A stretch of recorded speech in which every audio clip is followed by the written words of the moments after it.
अस्सलाम वालेकुम वरहमतुल्लाहि वबरकातुहू। उम्मीद है आप लोग खैरियत से होंगे। अल्लाह तबारक ताला हम सबको यूं ही खुश रखे, ईमान और अमल के साथ ज़िंदा रखे और ईमान पर ख़ात्मा बिलखैर फरमाए। हमारे एक भाई ने ये पूछा है कि हज़रत एक क्लिप आप इस बात पर भी बना दें कि काफ़ी हजरात सर के दर्द की वजह से बड़े परेशान रहते हैं, उनकी नींद ख़राब हो जाती है, रातों को नींद भी नहीं आती है, हल्का सा काम करते हैं और सर में दर्द होने की वजह से वो काम भी नहीं कर पाते हैं।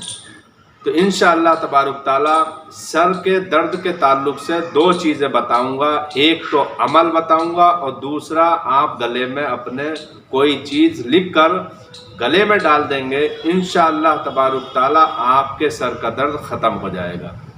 बहुत ही तवज्जो से सुने, ध्यान से सुने। आपके जहन में अगर कोई इस तरह का सवाल है तो कमेंट में पेश करें, इंशाअल्लाह मैं जवाब देने की सआदतें हासिल करूंगा।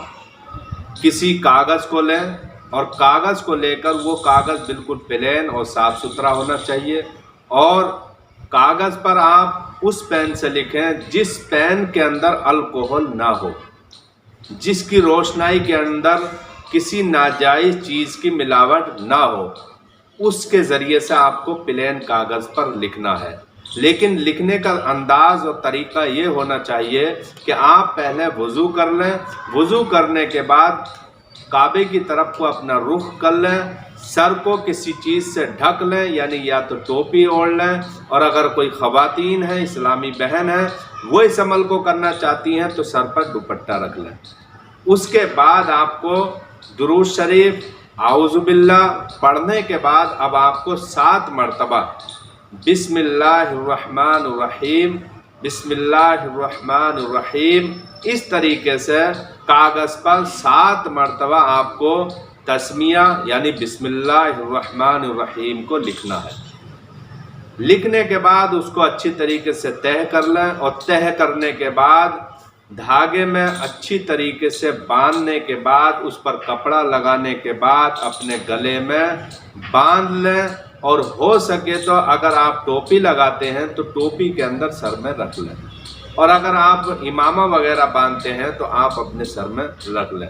और ख़वातीन के लिए ज़्यादा बेहतर ये होगा कि अपनी चोटी के अंदर उस ताबीज़ को रख लिया करें, और जब नहाएं या बाल खोलें या तेल लगाएं तो उस ताबीज़ को निकाल लें, लेकिन फिर बालों को बांध लें तो वापस ताबीज़ को अपने बालों की जड़ों में या जूड़े में रख लें। और अगर आप चाहें तो गले में भी उस ताबीज़ को बांध सकते हैं, लेकिन ज़्यादा बेहतर यह है कि वो सर में होना चाहिए।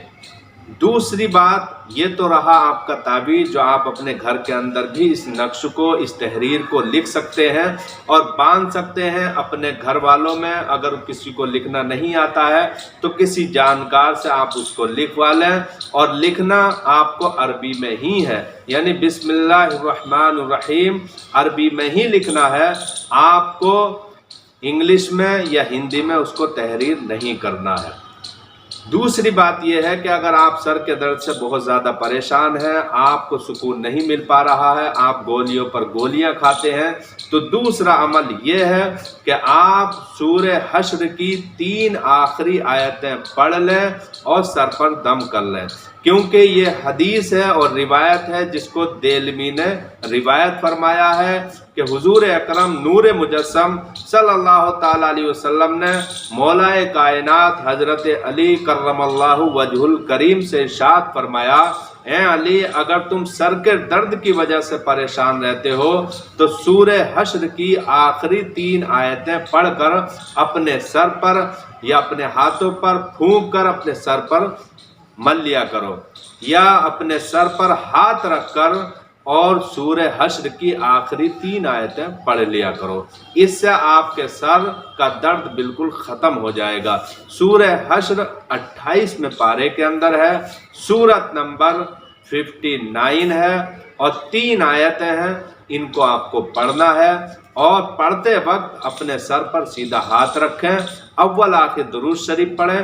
انشاءاللہ اگر آپ نے یہ دونوں باتوں پر عمل کر لیا تو آپ کے سر کا درد بالکل ختم ہو جائے گا، کیونکہ یہ جو بات میں رکھ رہا ہوں یہ حدیث مصطفیٰ کے ذریعے سے رکھ رہا ہوں، قرآن اور حدیث کے ذریعے سے رکھ رہا ہوں، اور قرآن پاک اور حدیث پاک کبھی ان کے ذریعے سے نقصان نہیں ہوتا ہے۔